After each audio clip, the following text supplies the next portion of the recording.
Hey, it's me. It's been a couple weeks since I did a video, so I thought I'd put one up here. I hope everybody's been good. I noticed I got 2 more subscribers, so I've gone from 6 to 8 now, which is awesome. Hopefully one of these days will take off, but if not, oh well. But I wanted to talk about my local dog warden, and what a corrupt twat she is. So I guess really the story started like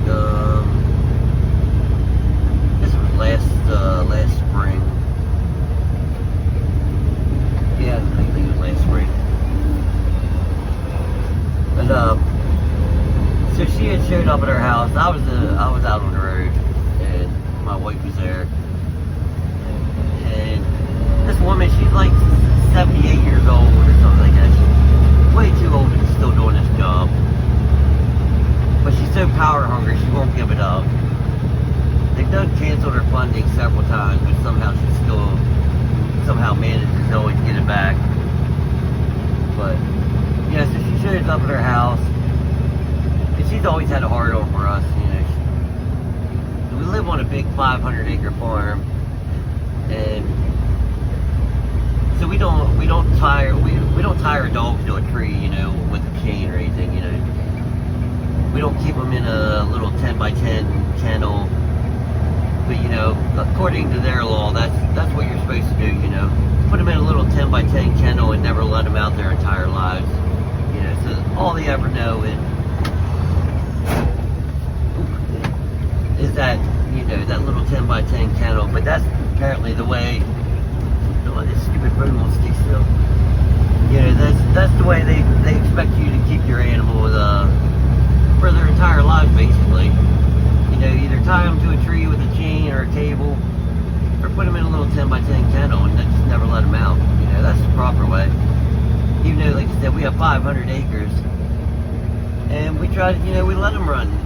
We don't let them run all over, you know. They stay in our yard and they stay in the fields. But you know, that just drives her nuts that we don't tie our dogs up to a tree. So this is probably the 4th time, you know, she's been to our house. She's always threatened. She's took us to court like 3 times already.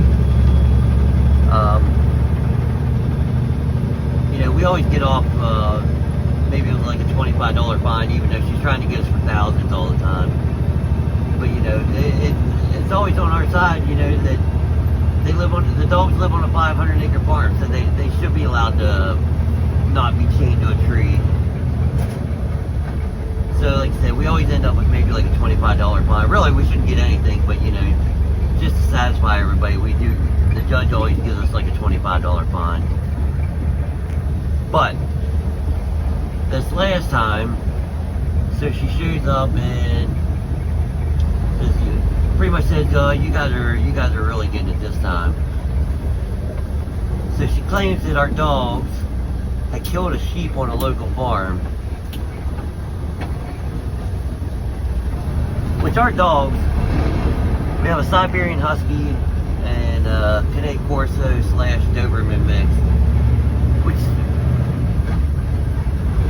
they're big, yes, they're very big dogs. But they are super friendly. They never even bark at anybody, you know. They bark like regular dogs, but you know, they've never growled at anybody. They've never tried to bite anybody. You know, they've never even been threatening towards a person.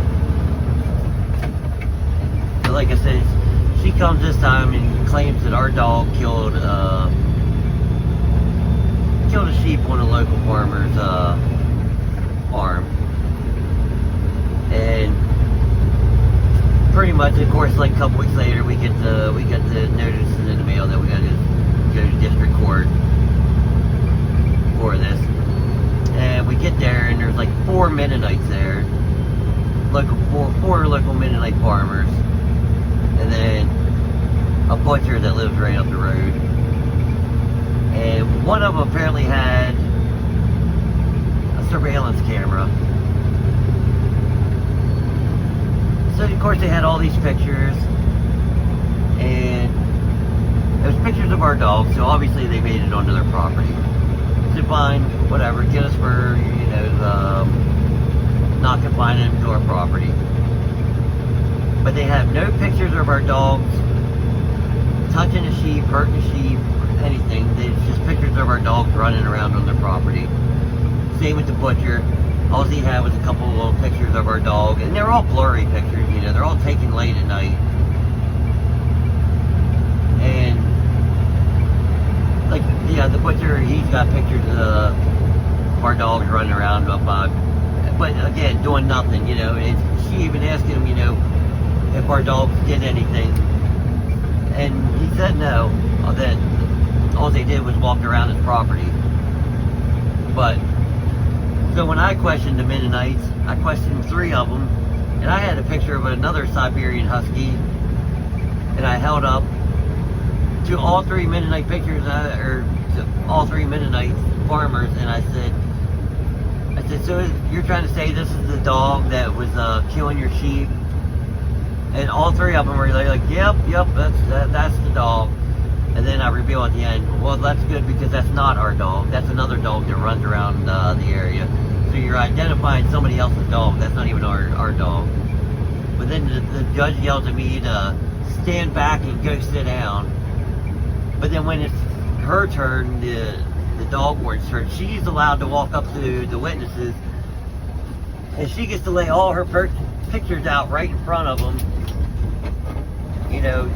After she yells at me to go sit down, she allows the dog warden to walk up and spread all our pictures out right in front of them. And of course they identify our dogs, which fine, like I said, yes, they were apparently on their property. But when it was my turn to question, I said, so you've never seen another dog ever on your farm or around in the area that's nope, never seen that. I said, you never seen a coyote around in there, which is a lie, because we have coyotes all over our farm. But yeah, they claim that they've never seen a coyote. Long story short, we got convicted. I was our lawyer. I acted as our lawyer. We didn't have enough money to go get a real lawyer. So we get found guilty, even though there was no real evidence. And so we get $4,000 worth of fines. And our third dog, who was basically just a puppy, she was only 9 months old, and she doesn't even come up to my knee. But for some reason, they claimed that she was the dangerous dog. The puppy was. So since we get convicted, we get ordered, we have to euthanize that dog. So this poor little puppy dog, who's only 9 months old, doesn't even come up to my knee. We have to we're told that we got to euthanize her. And we had to do it by December 2nd of last year. So unfortunately, we had to do it because, again, I couldn't afford a lawyer, couldn't appeal it or nothing. And although I feel like, if I did have a real lawyer, and could appeal it, we would have got off. I strongly believe that. But like I said, I didn't have $2,000 to $3,000 to get a lawyer. So, like I said, we had till December 2nd to euthanize the dog. Hold on, I'm gonna pause. So yeah, like I was saying, we had till December 2nd to euthanize our dog. So we did. We had her poor little puppy.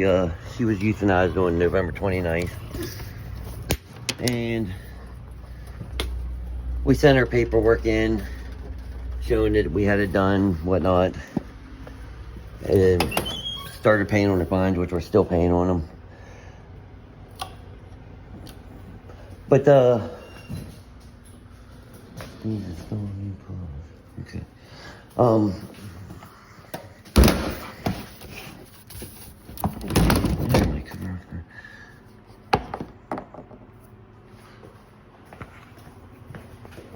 Anyway, yeah, we had it done.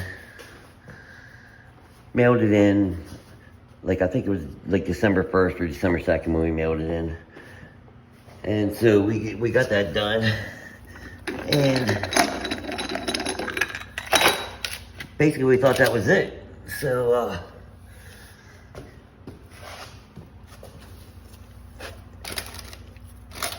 like I said, yeah, we've been paying on our fine and whatnot.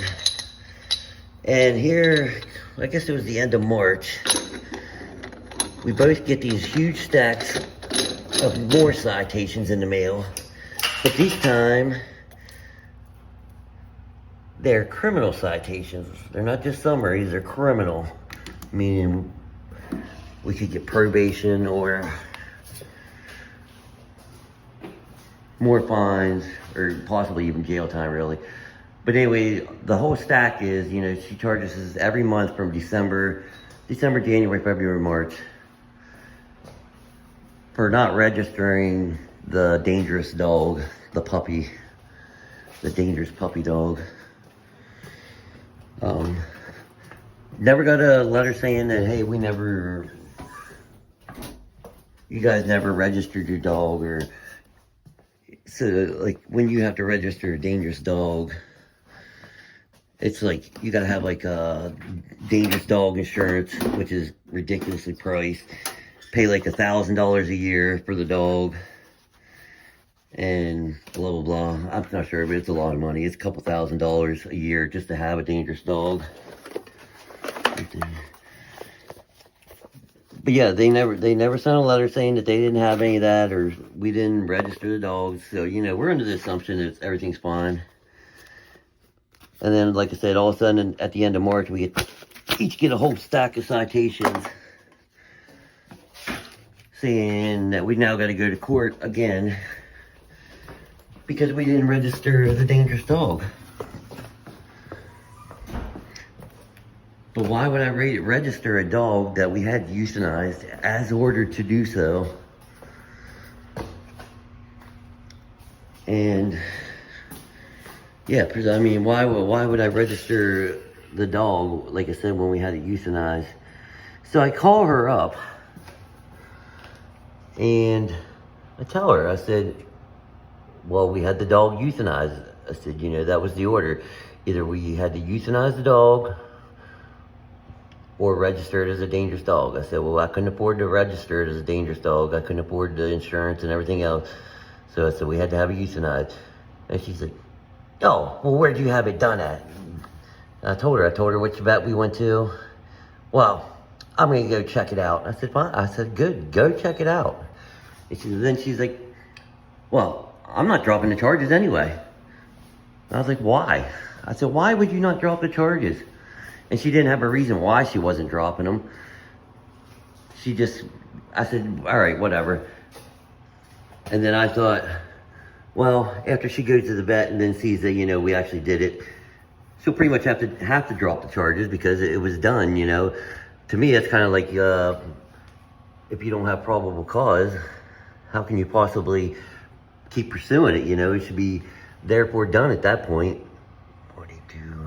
42.2. But no, apparently we're about, let me see, today's third. We're exactly 2 weeks away from our court date, and we have yet to get any type of cancellation. So I guess she is going to try to keep pursuing this criminal case against us and force us to go to court. And so yeah, we both filed for a public defender the other day. And of course, apparently I make too much money and got denied that. So now, I guess we're gonna have to go in there and ask for a continuance until I can save enough money to get a real lawyer if she's gonna unbelievably continue to pursue this, even though we did what we were supposed to. Like I said, we had the dog euthanized before the deadline, the paperwork was sent in. They claimed that they never got the paper saying that the dog was euthanized. Well, I don't know what to tell you. It got lost in the mail or what. You guys lost it at your office, but now somehow that's on us. And like I said, we never got any kind of papers or phone calls or anything from them saying, hey, we haven't received your notice that you registered your dangerous dog or you had the dog euthanized. You know, before the original court, you know, we got about 800 copies of this one paper saying, You know, if you have a dangerous dog that you must register it, you know, they sent about 800 copies of that. But, you know, after that, we never got nothing saying that they didn't have anything here. That, to me, I think she did that on purpose. So yeah, so like I said, now come June 17th, we have to be in court. And another thing, I didn't know this was a thing, but apparently, because we have to go to court for a criminal case. 1 second, I'll be right back. Yeah, sorry, I had to finish that form up very quick, but yeah, I didn't know at all that now if you've got to go to court for a criminal case, that they expect you to go into the wherever, I think the jail or something, and get fingerprinted before you go to court. You know, what happened to guilty until proven innocent until proven guilty? You know, to me, this just feels like, you know, they're basically saying you're guilty before you even go to court. I don't know. It's just, you know, just another thing in our stupid justice system that makes it worse on us, you know, little defendants. You know, they make it hard to either have to try to afford a private attorney, or get denied for a public defender. You know, as far as I'm concerned, if you pay taxes, you know, you should get a public defender regardless. If you want one, you should get one. But apparently not. So I don't know. And this whole thing, like I said, this woman, this dog warden, she's corrupt. She's power hungry. She won't retire. She's like all these politicians in Washington. You know, it just shows you, you know, from the very top of our government down to the smallest pieces of our government, local government. You know, they're all corrupt. They get a small taste of, you know, this power that they have over other people, and they get addicted to it. They don't ever want to give it up. Like I said, she's going to like 78. She might even be older than that. I don't know. You know, she takes on this makeup, dresses like a little clown, and then just marches around. And she's ruthless. You know, she has no mercy for anybody. You know, the smallest charge comes out, and instead of, you know, coming and saying, hey, you know, somebody said your dog might be loose, you know, go get it and take it back, and, you know, make sure that your dog's secure or whatever. Nope. One time your dog runs, she's coming to get you. And once you're on her radar, you can't get off of it. Like I said, we've been on it for years. You know, I know we've been to court at least 3 times, possibly 4. You know, now we got to go again this coming 2 weeks away, unbelievably. And like I said, you know, she won't drop the charges. She done flat out said she's not dropping the charges, even though we did what we were supposed to. We sent the paperwork in. You know, I can't help it that they got lost. They didn't say nothing. How would I know that the paper got lost if they don't say nothing? As far as I'm concerned, I thought everything was fine. It's just unbelievable. But, you know, like I said, it's unbelievable how people just get so corrupted with their little positions of power. You know, she wants to run around, pretend she's a police officer, and all she is a stupid little dog warden. It's unreal. You know, that once they get a little taste of it, they don't ever want to give it up. You know, that's why you got so many 80-year-olds in Washington. You know, thankfully some of them are starting to finally get out of there, but there's still a whole bunch of them. Pelosi, Chuck Schumer, even Trump. You know, I don't have a problem with what Trump's doing, but even him, he's 80 years old. It's just unreal. Look at Mitch McConnell. He's having strokes on national television, but still refuses to give up. You know, he just wants to stay in there. I don't even know. I think he might even be running again. I think Nancy Pelosi thinks she's running again. Get at Dianne Feinstein. She died at 92 as a freaking congressman. Our politics are just unreal. They're out of control. You know, there should be an age limit. You know, when you get to, when we get to, when we get as a normal person, you know, when you get to your retirement age, they all but force you to retire. Nobody wants to hire you after 65, but a lot of these people, they're just starting their political careers at 65.